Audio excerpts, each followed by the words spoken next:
Session 11 of the Law of One. In this session, they speak mostly about graduating from the third to the fourth density, negative. I tend to not so much enjoy diving into and learning about the dark, or about the path to serve self rather. And I limit my time spent in this area, but this session I found really, really fascinating. It also kind of held a mirror up and gave an opportunity to look a little deeper into the self. So I'm going to dive right in. The first question is asked that if Maldek hadn't destroyed itself due to warfare, would it have become a planet that evolved with self-service? And would the entities have increased in density, or having increased in density, gone on to the fourth or fifth density in the negative or self-service sense? And Ra says that the same as Earth, it had a mixture of energy direction. In other words, part to serve self and others.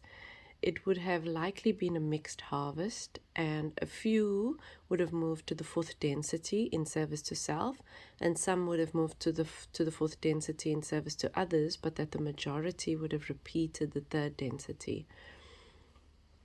He goes on to say that this is an approximate because when an action is taken, the old probable futures collapse and new probable futures begin.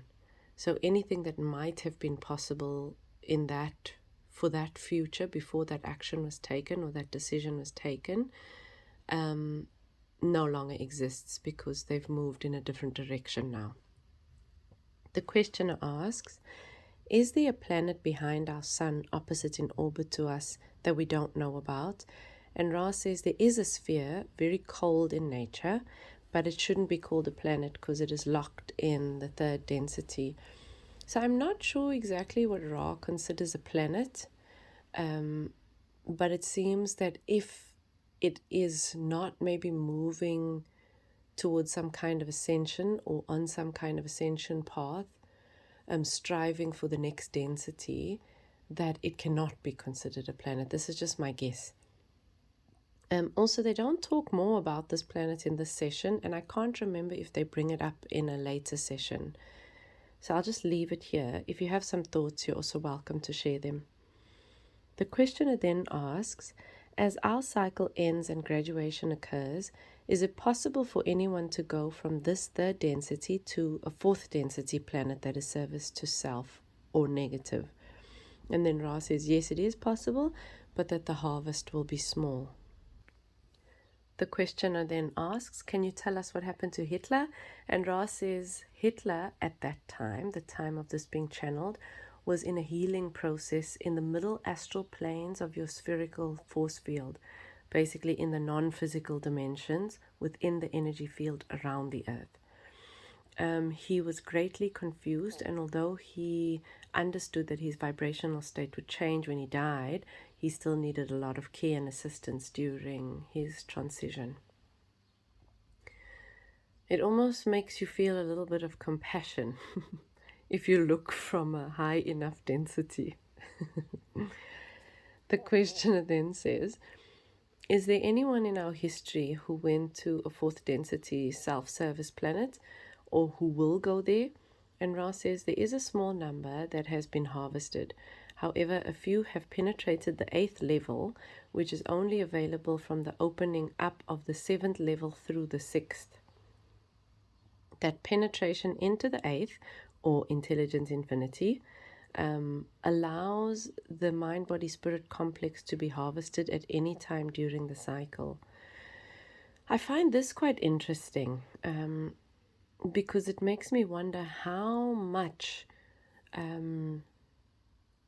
access you need to be able to have to intelligence infinity, or the 8th level, in order to move to the next density, in order to at will do that. just because, there are so many people on the planet at the moment that have access to intelligence infinity, or opening a gateway at least for that infinity, that intelligence infinity to come streaming down into the physical, right? Through the spirit. Does that mean that they need to strive upward and reach intelligent infinity in order to do these things? Or can they do these things at will from being at this level, pulling intelligent infinity down? I'm not quite sure how the mechanics of it work, but I'm thinking back on a previous session where Ra explained that in order for that gateway to open, that there are certain things that need to be done, and that this complex needs to be striving upward using the spirit to reach intelligent infinity, and that the spirit is the channel bringing intelligent infinity down. So thinking about that explanation from a past session, I'm wondering, how would this individual, or what would this individual need to do in order to be able to decide to graduate to the next density without waiting for the cycle to complete? Like, how does magic work, in other words? Let's move on. The questioner asks, are there any from our planet's history known by name? Ra says, Taras Bulba, Genghis Khan, and Rasputin. And then the questioner asks, how did they do this? Ra says, all were aware through memory of Atlantean understandings having to do with the use of the various centers of the mind-body-spirit complex energy influx in attaining the gateway to intelligent infinity. I'm wondering if the various centers of mind-body-spirit complex energy are the chakras. And also that these had the memories of their past lives in Atlantis and were able to bring that wisdom and that knowledge into this life and use it. So the questioner asks, could they do what we call magic or paranormal things? Ra says, correct. Taras and Genghis made little use of this power consciously, and then exactly in his words, however, they were bent single-mindedly upon service to self, sparing no effort in personal discipline to double, redouble, and also empower this gateway. The third,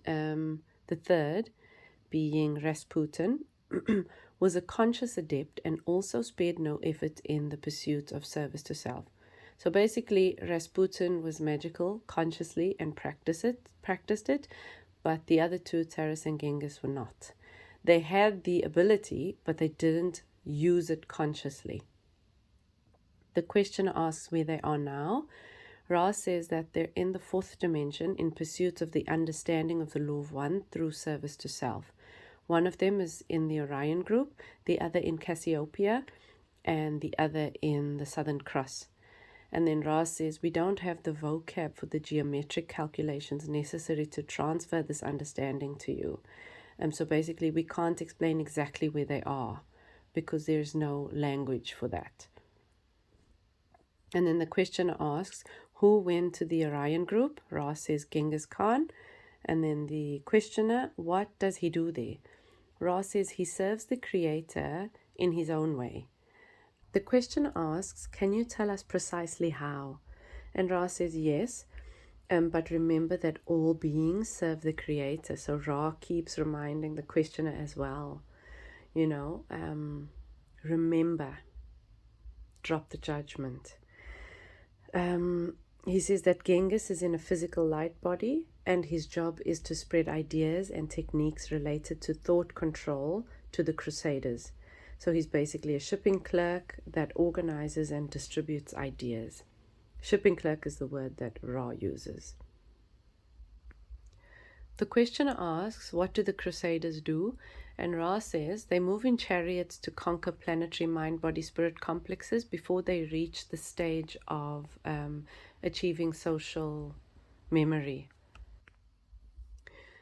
And then the questioner asks, at what stage does a planet achieve social memory? And Ra says, when the entire group is of one orientation or seeking.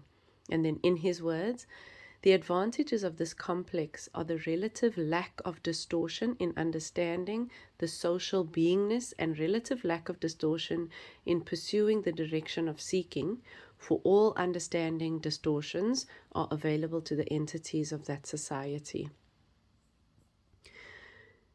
Basically, they all have access to each other's thoughts and experiences and each other's way of interpreting them.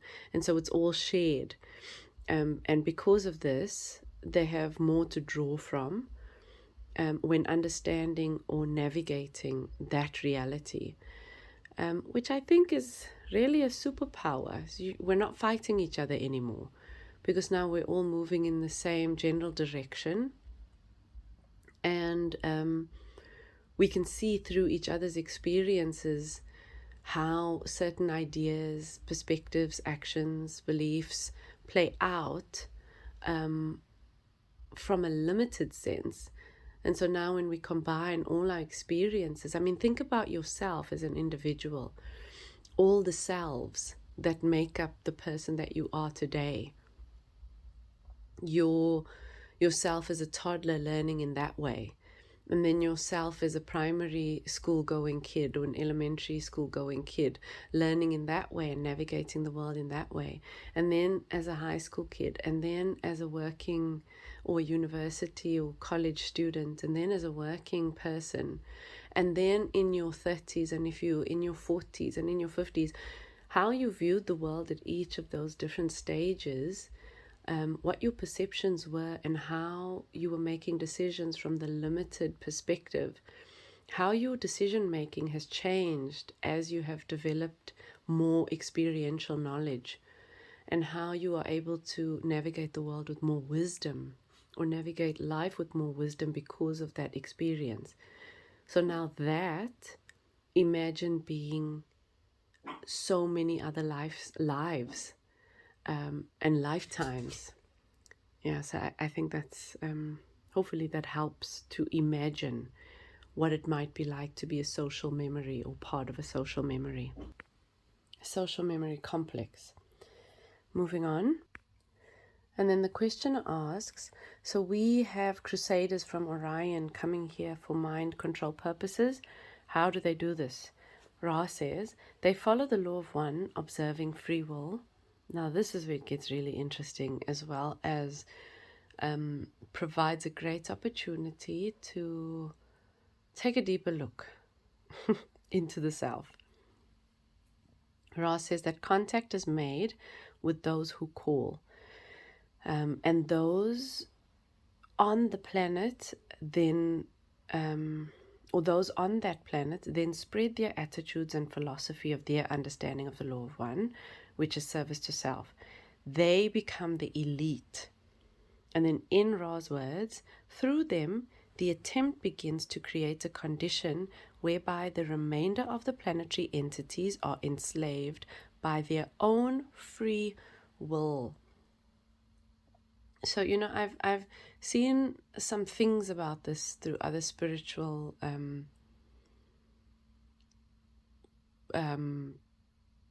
groups or channels. And what they say is that, these negative entities cannot do anything without telling us what they are doing. And that when they do this, they're doing it in a way that's, it's pretty direct, but we maybe don't have the mind to be able to understand that they are actually telling us what they're doing. But I went on to ChatGPT to ask what are the ways that humanity basically enslaves itself, or that we are enslaved through free will. And I think you might be really potentially triggered by some of these. And if you are, then that is the area for your, maybe to spend a little more time contemplating and adjusting if you feel the need or the desire to do so, or the readiness to do so. Okay, I'm going to go for it. So addiction is one of the ways that we basically enslave ourselves. Consumerism. This one, I really feel grateful to my time in Korea, because living as an expat for 8.5 years, you can't gather too much stuff. You have to kind of travel light, because you might move home soon, or you might move to another place or another country or just another city. And so traveling light is wise. So I didn't, kind of get into the practice of shopping for the sake of shopping. So I'm really grateful to that. And then social conformity. This one, again, I feel grateful to Korea, because it pulled me out of the society that I was raised in and into a place where there was a language barrier. So nothing externally was impacting me. So I really got to explore who I really am and what's important to me, And so I got to drop the conditioning of the place that I was raised in order to discover what's beneath all of that. It's not easy to do when you're still in the place that conditioned you. And I say this because I've been back in South Africa for exactly 2 years now, on the 21st of this month.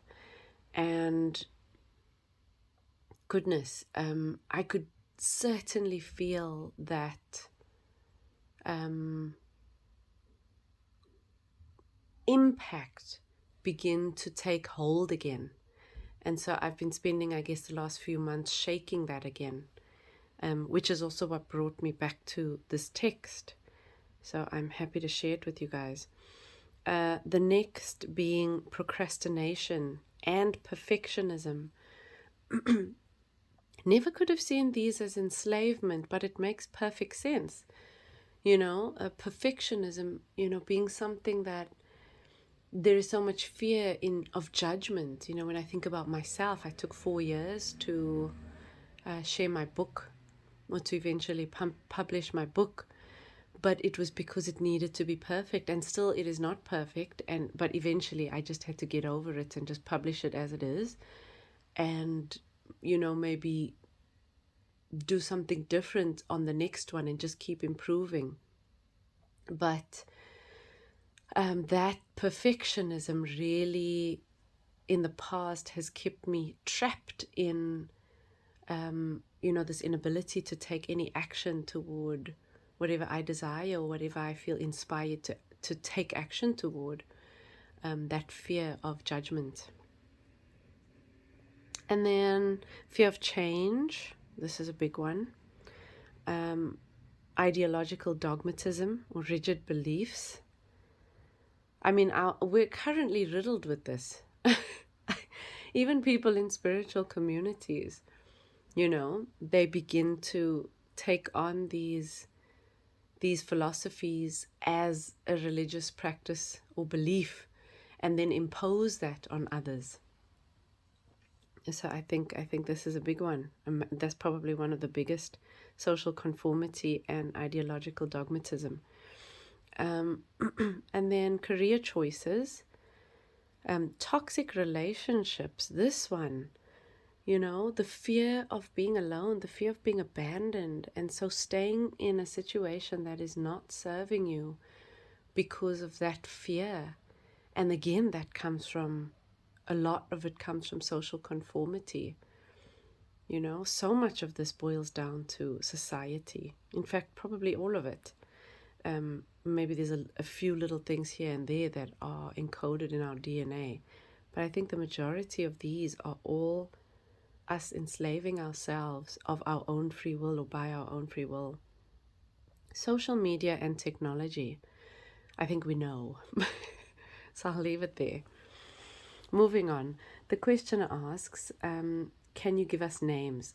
Ra says no, because it would violate free will.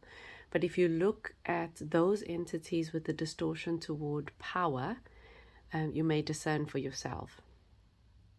Questioner asks, how do the Crusaders pass on their concepts to humans? And Ra says in 2 main ways. The first, they actively seek and attempt contact through exercises and disciplines.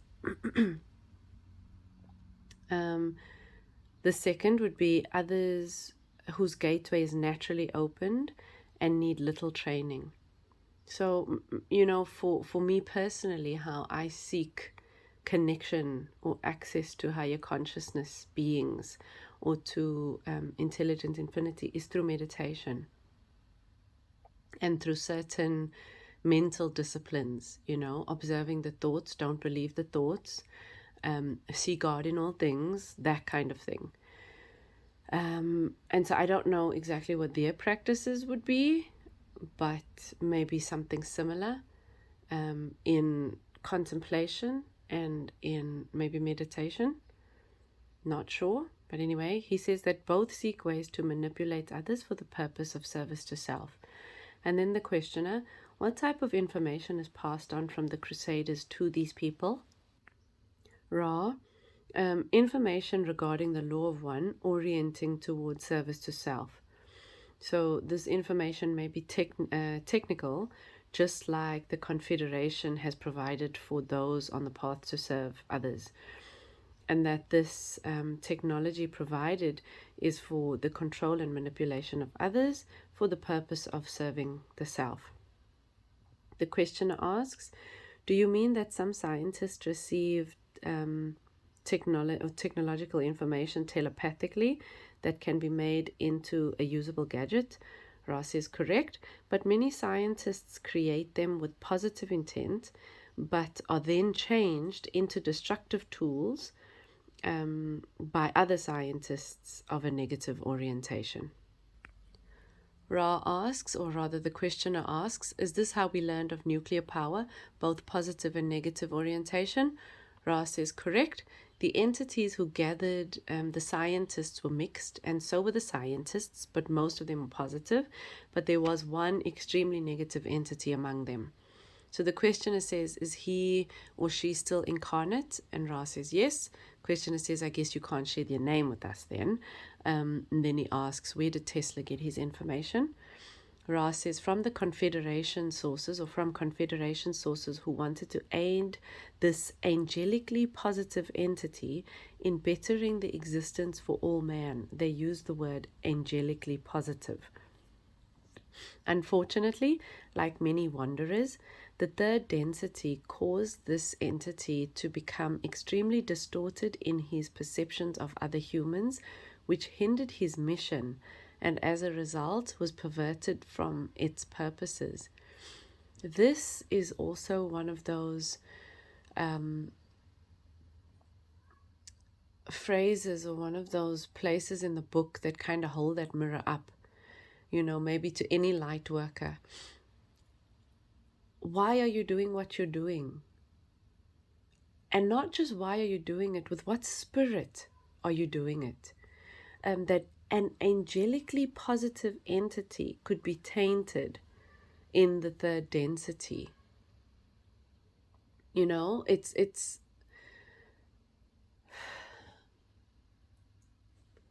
yeah, I think it's just good to reflect on that as an individual, that even if you have the intention to do good, even if your higher self is from, a higher density, that because you're in the third density, you are not exempt from contracted ways of being and thinking. Anyway, I'm going to leave that there. And then the questioner says, how was Tesla's work supposed to benefit us, and what were its purposes? And then Ra says, to free all entities from darkness through lighting and power. The questioner asks, does the freeing of darkness relate to the law of one, or was there a tangible result or product? Ra says that the product would create two experiences. The first would be not needing to pay for energy and not needing to do anything relating to having to pay for energy. And then the second would be affording time and freedom to begin seeking the law of one. That many work from dusk to dawn and so don't have the time to contemplate the law of one. This again brings me to my appreciation for the years that I spent in Korea. I got to work for like 4 hours a day and still get the salary of, you know, almost working a full 8 hour day, which was from 2 to 6. So I had my whole morning, and on many mornings I would wake up at 5 a.m. just because of my circadian rhythm. And because the country sleeps so late, you know, everybody's still walking around in along the rivers and at the parks at 11 p.m. You have so many hours after work time. So I had so much time to contemplate this work and to practice and to study, and it was really, really a blessing.